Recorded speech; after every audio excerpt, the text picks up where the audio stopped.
আমার গাছ এত ভালো লাগে লাগাতে, সত্যি আমি গাছের যত্ন করতেও ভালোবাসি, আমি গাছ লাগাতে ভালোবাসি। আমি এত গাছ লাগিয়েছি, ইনশাল্লাহ এবছরে আমি আরও অনেক গাছ লাগাবো। কারণ আমার ছেলেটা যখন ছিল তখন আমি অতটা হয়তো যত্ন করতে পারতাম না, কিন্তু তার মধ্যেও আমি যত্ন করতাম।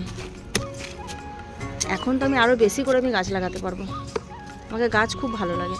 তো কার কার আমার মতো গাছ লাগাতে ভালো লাগে অবশ্যই বলবেন। কিন্তু আমি কিন্তু পছন্দ করি এই গাছের যত্ন করতে, গাছের পরিচর্যা, আমার এগুলো খুব ভালো লাগে,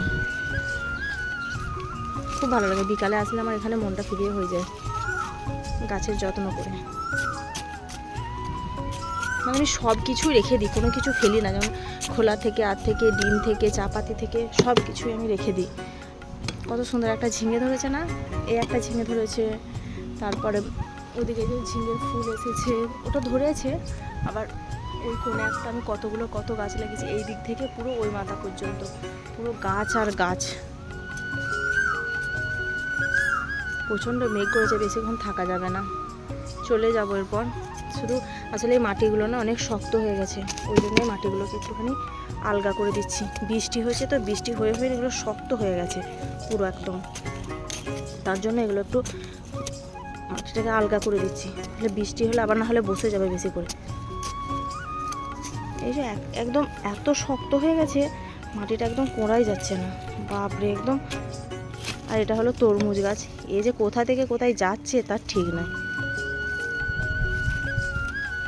প্রত্যেক দিন একটু করে করে দেবো, তাও হবে না।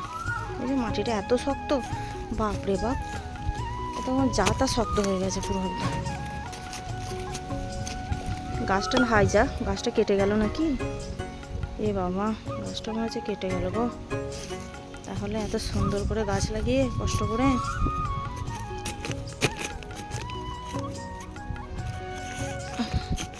এটা উচ্ছে গাছ, পাতাগুলো হলুদ হয়ে গেছে, এতে মনে হচ্ছে ইপসম সল দিতে হবে, তাহলে আবার এটা ঠিক হয়ে যাবে।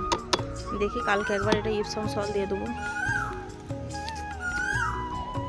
এই লাউটা তো বসিয়েছি, কিন্তু এটা গরমে লাউ ধরবে না সে শীতে লাউ ধরবে তা কিন্তু জানি না, কিন্তু বসিয়েছি। এই যেখানে যে ফুল আসছে নাকি জানি না ঠিক। তো এখনকার মতো টাটা, পরে আবার দেখা হবে কোনো একটা ব্লগে।